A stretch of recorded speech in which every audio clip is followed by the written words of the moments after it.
So one of the things that I think was really important to recognize is that when we're talking about blended families, they exist obviously because divorces happen in some situations.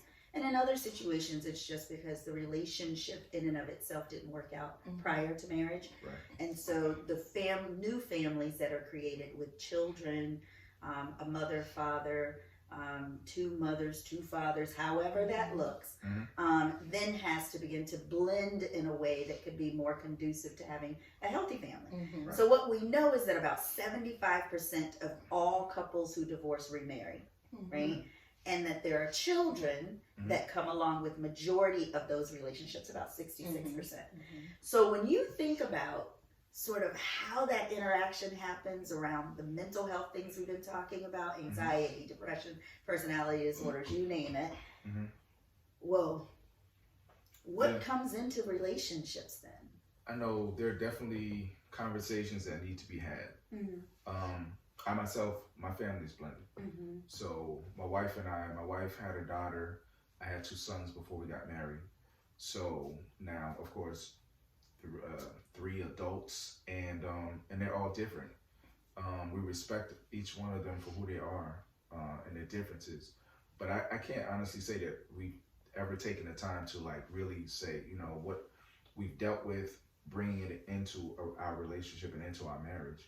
So now knowing what I do know, that's something that that's very important, because there are a lot of things that may have happened over time that could have probably been avoided because we had a better understanding of who each person was when we brought our families together like that. But I think it's really important to be on the front end of it, to get it out in front of it when you're looking, or there's a possibility of combining families. That's a very important thing to really pay attention to. It's a conversation to be had, for Absolutely. sure. I agree. Yeah. And I kind of go back to, my thought process of when you're coming into this relationship, it's important to have a level of self-awareness and come into it whole, because you have to not only deal with whatever's been lingering from previous relationships, but you have to be very mindful, because now are you not only bringing that into a relationship with another adult, but now you have children. Right. And if you have children from both parties, now you have their challenges that they have to deal with you stepping in as either, stepmom, stepdad, however the case is. And when those conversations are not had, you're pushing up against so many walls and so many barriers, because now there's so much resistance to acceptance, opposed to just letting it free flowing and giving them the opportunity to step into it wholly, to say, I accept you, and we can work through this relationship. Excuse me. Oftentimes parents come in and they want to demand the role. They want to assert their position. I am the adult, you are the child. But you don't understand what that child has experienced from their lens, and their lack of vocabulary, understanding of their emotional intelligence to even say, Mom or Dad, can we talk about this first? Right. I think that's really important, that communication piece, because yes, it's true that you're maybe bringing some things in, right, from previous relationships. You're also bringing you in. And so oftentimes when we say you're bringing things in, we think of, the baggage that comes from the relationship. There's your own that you bring in as well. And so everywhere you go, there you are.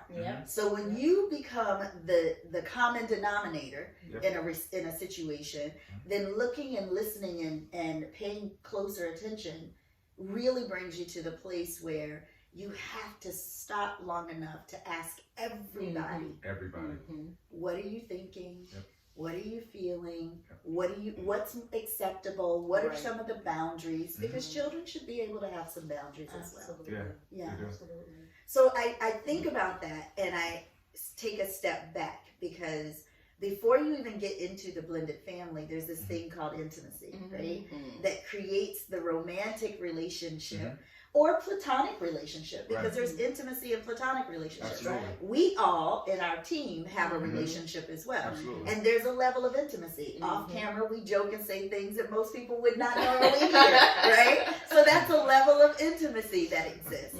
In a romantic relationship, it's completely different. And so we have to figure out what intimacy is and what it looks like for that person. Right. Absolutely.